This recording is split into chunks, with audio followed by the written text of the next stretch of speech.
Centre में। Hello दोस्तों, मैं मोहित पहलवाल आपके अपने नए टेक्निकल कोचिंग सेंटर में आपका स्वागत करता हूं। आज से हम एक नया चैनल स्टार्ट कर रहे हैं जिसका नाम है टेक्निकल कोचिंग। यहां पर आपको SSC JE, railway JE, UP triple SC JE या जेई की जिस भी डिपार्टमेंट में जोन से विभाग में भर्ती निकलती है मैकेनिकल की, उसकी आपको अच्छे से और पूरी तैयारी कराई जाएगी। नोट्स आपको पीडीएफ में मिलेगी और यूट्यूब पर आपको वीडियो मिलेगी रोज़। मंडे से फ्राइडे आपको रोज़ शाम 7 बजे यूट्यूब पर वीडियो और नोट्स भी मिल जाया करेंगे पीडीएफ में। अगर किसी को पीडीएफ में नोट्स चाहिए तो वो हमारे व्हाट्सएप ग्रुप को ज्वाइन कर ले।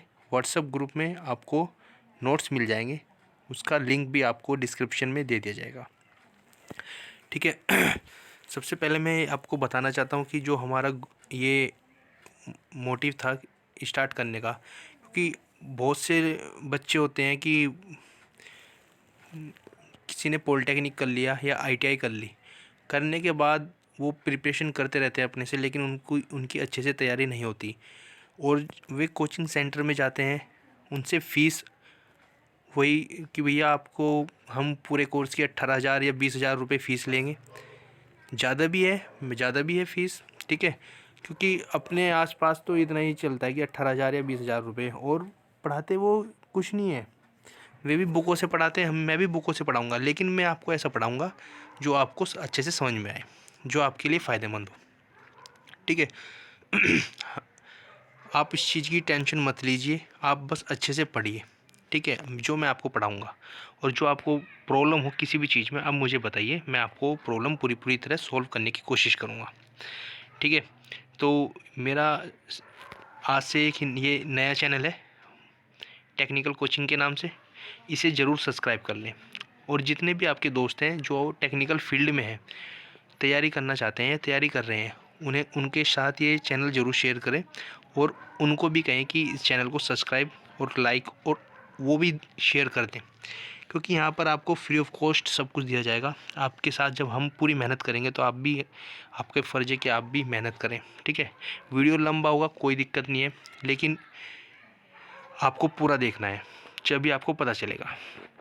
ठीक है। तो जैसे कि मैंने व्हाट्सएप ग्रुप पे सब चीज़ सेंड कर दिया था, यहाँ का कोर्स वगैरह जो मैकेनिकल का कोर्स है, सब चीज़ सिलेबस भी सेंड कर दिया था। आज से हम फर्स्ट चैप्टर ले रहे हैं, फिजिक्स का है, अनुप्रयुक्त यांत्रिक यानी अप्लाइड मैकेनिक्स। ठीक है। ये आपने पढ़ा, पॉलिटेक्निक में पढ़ा होगा और 12th में पढ़ा होगा साइंस। ठीक है। 10वीं 12वीं उसमें साइंस, इसमें ये साइंस का ही चैप्टर है। ठीक है। तो ये आपने पढ़ा होगा, ये आपका मशीन से भी रिलेटेड है। मैकेनिक्स आपने पॉलिटेक्निक में भी एक सब्जेक्ट था मैकेनिक्स, उसमें भी आपने ज़रूर पढ़ा होगा। तो ठीक है, उसको ही देखते हुए देखते हैं आपको कितना याद है। चलते हैं, स्टार्ट करते हैं आज की वीडियो। तो इससे पहले आप ज़रूर सब्सक्राइब कर दे और लाइक कर दे पहले। ठीक है यार, आपका प्यार ही हमारा मोटिवेशन है। आपका जितना आप सपोर्ट करोगे मुझे उतनी खुशी होगी और मैं कोशिश करूँगा कि आपको अच्छे से अच्छा कंटेंट दूँ। तो चलिए वीडियो को स्टार्ट करते हैं। आज हमारा जो पहला टॉपिक है अप्लाइड मैकेनिक्स का, वो है मैकेनिक्स किसे कहते हैं। तो आपको पता होगा मैकेनिक्स यानी यांत्रिकी विज्ञान की वह शाखा जिसके अंतर्गत किसी वस्तु पर बलों के प्रभाव तथा उनके व्यवहारों का अध्ययन किया जाता है। बिल्कुल ठीक है। कोई भी विज्ञान की शाखा है जिसके अंतर्गत कोई वस्तु है, उसके उस पर जो बलों के प्रभाव, ठीक है, और उनके बलों के प्रभाव से जो व्यवहारों का अध्ययन हो रहा, वो किया जाता है। ठीक है। अब ये कितने प्रकार की होती है मैकेनिक्स आपकी निम्न प्रकार की होती है, जैसे स्टैटिक और डायनेमिक, यानी स्थिति विज्ञान और गति विज्ञान। ठीक है। स्थिति विज्ञान क्या है, आपको नाम से समझना, स्थिति विज्ञान। स्थिति विज्ञान के अंतर्गत जब कोई वस्तु विराम की अवस्था में होती है, यानी स्थिति विज्ञान के अंतर्गत जब कोई वस्तु विराम की अवस्था में होती है, यानी बिल्कुल स्टॉप होती है, तो उस वस्तु के ऊपर लग रहे बलों के प्रभाव का अध्ययन किया जाता है। जब कोई वस्तु विराम की अवस्था में होगी तो उस वस्तु के जो ऊपर बल लगेगा, उसके बल लगने के कारण जो उस पर इफेक्ट पड़ेगा, उसका अध्ययन किया जाता है। ठीक है दोस्तों। अब है आपका गति विज्ञान यानी डायनेमिक्स। गति विज्ञान के अंतर्गत जब कोई वस्तु गतिशील अवस्था में होती है, गति विज्ञान है तो गतिशील अवस्था में होगी। तो उस वस्तु के ऊपर लग रहे बलों के प्रभाव का अध्ययन कहता है। जब कोई वस्तु गति कर रही है तो जो उस वस्तु के ऊपर बल लगेगा और उसका जो रिएक्शन होगा उसका अध्ययन किया जाता है। ठीक है, तो गति विज्ञान दो प्रकार की होती है आपकी, कौन सी? शुद्ध गति विज्ञान और बल गति विज्ञान। शुद्ध गति विज्ञान इन काइनेटिक्स, ये क्या है? इसके अंतर्गत जब कोई वस्तु गतिशील होती है तो उस वस्तु की गति के बारे में ही अध्ययन किया जाता है। बिल्कुल ठीक है, उस पर लग रहे बलों के प्रभाव के बारे में अध्ययन नहीं किया जाता है। बिल्कुल ठीक बात की है, जब कोई वस्तु गति कर रही है तो उस वस्तु की गति के बारे में ही अध्ययन किया जाता है यानी शुद्ध गति विज्ञान में। जो ये मैटर नहीं करता कि उस पर जो बल लग रहा है, बल से उस पर क्या प्रभाव पड़ रहा है, उसका अध्ययन नहीं किया जाएगा। ठीक है, यद्यपि वस्तु में गति बलों के प्रभाव से ही उत्पन्न होती है। ठीक है, नेक्स्ट है बल गति विज्ञान, काइनेटिक्स। ऊपर काइनेमेटिक्स है, यहाँ काइनेटिक्स है। इसके अंतर्गत वस्तु की गति व बलों के प्रभाव तथा सहति का अध्ययन किया जाता है। ठीक है दोस्तों, अब अप्लाइड मैकेनिक्स किसे कहते हैं? अनुप्रयुक्त यांत्रिकी। थोड़ा गले में प्रॉब्लम सी हो रही है, चलते हैं। इसके अंतर्गत इंजीनियरिंग से संबंधित वस्तुएं जैसे, यानी अप्लाइड मैकेनिक्स से आपने मैकेनिक्स में पढ़ा होगा कि आप जब कोई डिप्लोमा करते हैं उसमें जो सब्जेक्ट होता है अप्लाइड मैकेनिक्स, ये आपका फर्स्ट ईयर में ही आ जाता है अप्लाइड मैकेनिक्स। तो उसमें आप, अब तो सेमेस्टर हो गया, फर्स्ट सेमेस्टर सेकंड सेम, ये मुझे पता नहीं कि ये आपका फर्स्ट सेम है सेकंड सेम में आएगा, लेकिन जब हमारे टाइम में फर्स्ट ईयर में ही था।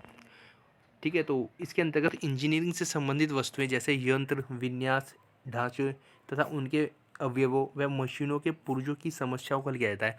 यानी अप्लाइड मैकेनिक्स में जो मशीनों के जो पुर्जे हैं उनकी जो समस्याएं हैं उनको हल किया जाता है। कोई भी मशीन है अगर वो ख़राब हो जाती है तो जो ख़राब हो जाती है तो उसको ठीक किया जाता है ना, उनके पुर्जे वगैरह को समझा, आप देखते हैं, कोशिश करते हैं कि किस चीज़ में क्या ख़राबी है। ठीक है, तो यही है कि उनकी समस्याओं को हल किया जाता है। आपका पदार्थ यानी मैटर वह अवस्था है जो स्थान घेरता है। बिल्कुल है, पदार्थ स्थान घेरेगा। ये तीन अवस्थाएं होती है, ठोस, द्रव, गैस। ठीक है, वस्तु पदार्थ का वह भाग है जो सभी दिशाओं में सीमित होता है। इसकी सहती तथा आयतन निश्चित होते हैं। यदि किसी वस्तु पर उसके किन्हीं दो बिंदुओं पर कितना ही बल लगाया जाए उन बिंदुओं के बीच की दूरी नहीं बदलती है। बिल्कुल ठीक है। ठीक है, तब वह वस्तु दृढ़ वस्तु कहलाती है। वास्तव में प्रकृति में कोई भी वस्तु दृढ़ वस्तु नहीं होती है, उन पर बल लगाने पर कुछ न कुछ विरूपण एंड डिफॉर्मेशन होता है। बिल्कुल ठीक है, कोई भी वस्तु दृढ़ वस्तु नहीं होगी, किसी चीज़ पर हम बल लगा रहे हैं तो कुछ ना कुछ चेंजेस जरूर होंगे। ठीक है, जब कोई वस्तु किसी दूसरी वस्तु के सापेक्ष समय के साथ अपनी स्थिति में बदलती है तो वो वस्तु गतिमान यानी मोशन कहलाती है। बिल्कुल ठीक है आपकी।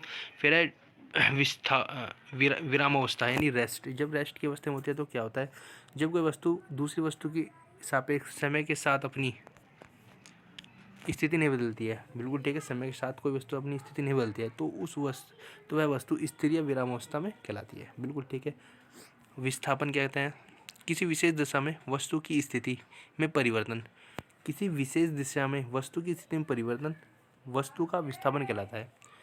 ठीक है, यह एक सदिश राशि है। आपको एक चीज़ मैं बता दूं, आपको बहुत कंफ्यूज होता है कि सदिश और अदिश राशि कौन सी है। वीडियो को पूरा देखें, इनकी एक शॉर्ट ट्रिक बताऊंगा मैं, आपकी टेंशन खत्म हो जाएगी। सदिश राशि कौन सी है, अदिश राशि कौन सी, आप एकदम बता दोगे। ठीक है, वीडियो का एंड तक देखिए। ठीक है, ये एक सदिश राशि है। और जैसे कि अब है डिस्टेंस यानी दूरी। दूरी आपको पता होगा किस वस्तु की प्रारंभिक तथा अंतिम स्थितियों के बीच की कुल चला हुआ मार्ग दूरी कहलाता है। कोई वस्तु है यानी जहाँ से वो चली और उसकी लास्ट पॉइंट, उनके जो बीच का मार्ग है यानी चली गई दूरी, कुल चला गया मार्ग, जहाँ से वो चला और लास्ट, इनका जो पूरा टोटल डिस्टेंस है वो दूरी कहलाता है। दूरी एक अदिश राशि है। ठीक है, ये इसका जैसे ए पॉइंट से चला है और यहाँ पे सी पे रुका है, आगे सी से आगे डी पॉइंट पे रुका है आगे, तो ए से और डी तक की दूरी है कुल। ये तो हो गया विस्थापन इसका। ये जितनी इसने चली ए से डी तक, ये होगी इसकी दूरी। ठीक है, अब चाल, स्पीड किसे कहते हैं? किसी वस्तु की समय के सापेक्ष स्थिति में परिवर्तन की दर को चाल कहते हैं। कोई भी वस्तु है समय के सापेक्ष स्थिति में परिवर्तन की दर को चाल कहते हैं। चाल कैसी है? चाल एक अदिश राशि है। माना ये, अब इसका सूत्र देख लेते हैं। चाल का आपको पता है, चाल बराबर दूरी बटे समय होता है, सबको पता है। दूरी को डी, समय को टी कहते हैं। इसका जो मात्रक होता है मीटर पर सेकंड होता है। ठीक है दोस्तों, अब एक समान चाल किसे कहते हैं? यूनिफॉर्म स्पीड किसे कहते हैं? जब कोई वस्तु समान समय अंतराल में समान दूरी चलती है तो वस्तु की चाल एक समान चाल कहलाती है। यानी समान समय में समान अंतराल में समान दूरी चलेगी, ठीक है, तो वस्तु की जो चाल है एक समान चाल कहलाती है। इस प्रकार की चाल में त्वरण हो भी सकता है और नहीं भी हो सकता है। अब परिवर्ती चाल यानी वेरिएबल स्पीड क्या होती है? जब कोई वस्तु समान समय अंतराल में असमान दूरी चलती है, यानी समान समय अंतराल में असमान दूरी चलती है या असमान समय अंतराल में समान दूरी चलती है, ठीक है, तो वस्तु की जो चाल होगी वो परिवर्तनीय चाल होगी, यानी वेरिएबल स्पीड होगी। औसत चाल कुल दूरी अपॉन कुल समय होता है, ठीक है दोस्तों, ये आपको याद रखना है। अब आपका वेलोसिटी क्या होता है? वेग। आपने ये 10वीं में पढ़ा है और 12वीं में पढ़ा है, इसको आप अच्छे से पढ़े। आप ये मत कीजिए कि यार ये तो पढ़ा हुआ है, ये क्या पढ़ा रहे हैं, आप उसको मैटर मत कीजिए, उसको दिमाग में मत रखिए। जो मैं पढ़ा रहा हूँ उसको अच्छे से पढ़े, नोट करें। यही चीज़ आपकी जब आपका एग्ज़ाम होता है ना, छोटी छोटी चीज़ आती हैं। ऑब्जेक्टिव भी मैं इसके कराऊंगा, जब मैं ऑब्जेक्टिव कराऊंगा ना इसके 200-250 क्वेश्चन ऑब्जेक्टिव के मैं कराऊंगा, तब आपको पता चलेगा कि यार थ्योरी पढ़ना कितना ज़रूरी है। यानी मैं भी सीधा ऑब्जेक्टिव करा देता, ऑब्जेक्टिव से नहीं, आपको थ्योरी से क्लियर होना चाहिए सब चीज़, ठीक है। वेग किसे कहते हैं? किसी वस्तु की समय के साथ विस्थापन में परिवर्तन की दर को वेग कहते हैं। समय के साथ विस्थापन में जो परिवर्तन होगा उसे वेग कहते हैं। वेग एक सदिश राशि है और जहाँ पर v इजिकल टू विस्थापन बटे समय होता है, और ये dx अपॉन dt ये आपका अपने उसमें पढ़ा होगा, विस्थापन का चैप्टर है एक मैथ में 12th में, डिस्प्लेसमेंट का, वहाँ है। ये x है ना, ये वस्तु है, वस्तु की कर्म से, और t1 समय की स्थिति है, इस वस्तु की स्थिति और समय की स्थिति दिखाता है, ठीक है। तो v इजिकल टू x2 माइनस x1 अपॉन t2 माइनस t1 मीटर पर सेकंड इसका मात्रक होता है। एक समान वेग किसे कहते हैं?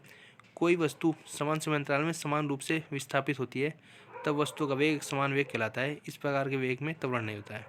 परिवर्ती वेग ये है, ठीक है, कुल दूरी बटे कुल समय। इनके सूत्र हमेशा याद रखिए, आप सूत्र बहुत जल्दी पूछोगे, इंपॉर्टेंट है। त्वरण किसे कहते हैं? जो इंपॉर्टेंट होगा वही पढ़ाऊंगा दोस्तों, आप टेंशन मत लीजिए। त्वरण किसे कहते हैं?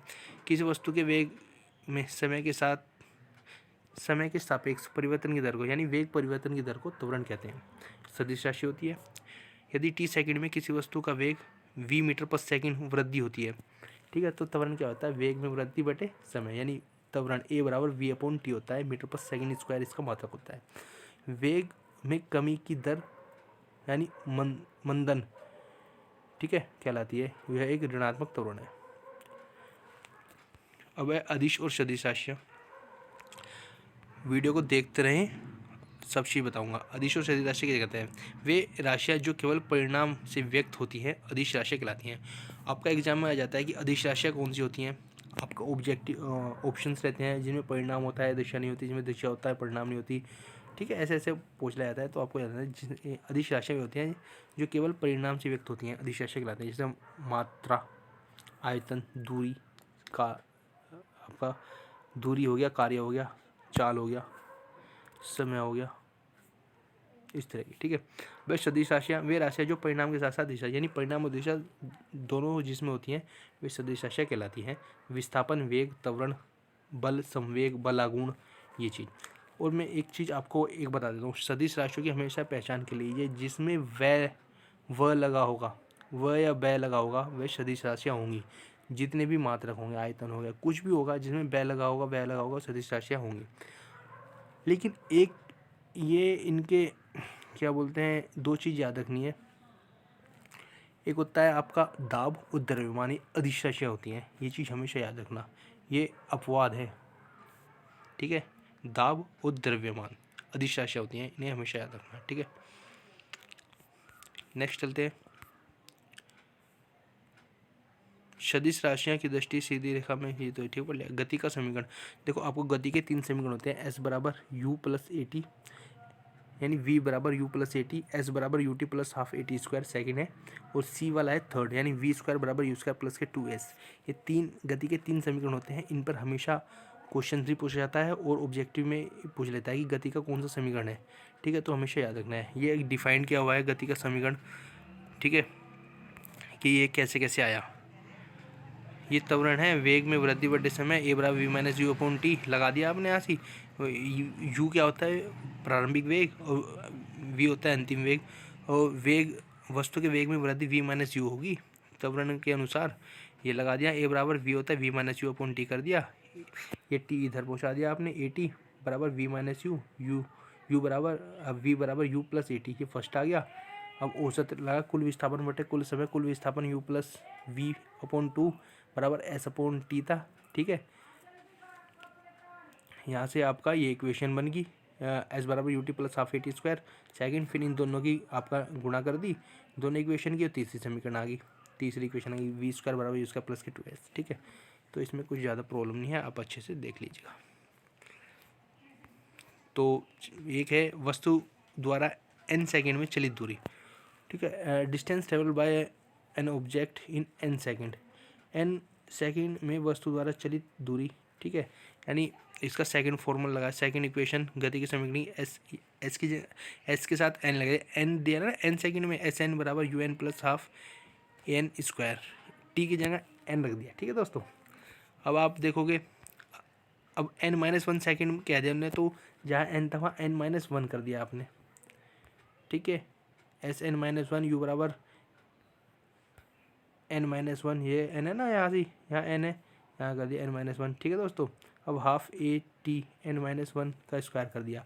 अब दोनों समीकरणों को घटाने पर, दोनों को जब आपने घटा दिया तो इसका ये फॉर्मूला आपको हमेशा याद रखना दोस्तों, फॉर्मूला आपको याद रखना है, फॉर्मूले ही आपको काम आएंगे, ठीक है दोस्तों। ये फॉर्मूला है, ये फॉर्मूला आपको याद रखना है, ठीक है। पूछा जाता है फॉर्मूला, पूछ लेगा कि भैया ये अनुप्रयुक्त इसमें वस्तु द्वारा n सेकंड में चली दूरी का फॉर्मूला क्या होगा, ठीक है, ऐसे तो पूछ लेता है। और आपका ये जो 3 समीकरण है, ये जो आपकी 3 समीकरण है, इसको हमेशा आपको याद रखना है, बहुत इम्पोर्टेंट है, बहुत ज़्यादा पूछा जाता है एग्ज़ाम में पूछा जाता है। ये 3 समीकरण है, ये इनको हमेशा याद रखना है दोस्तों, ठीक है।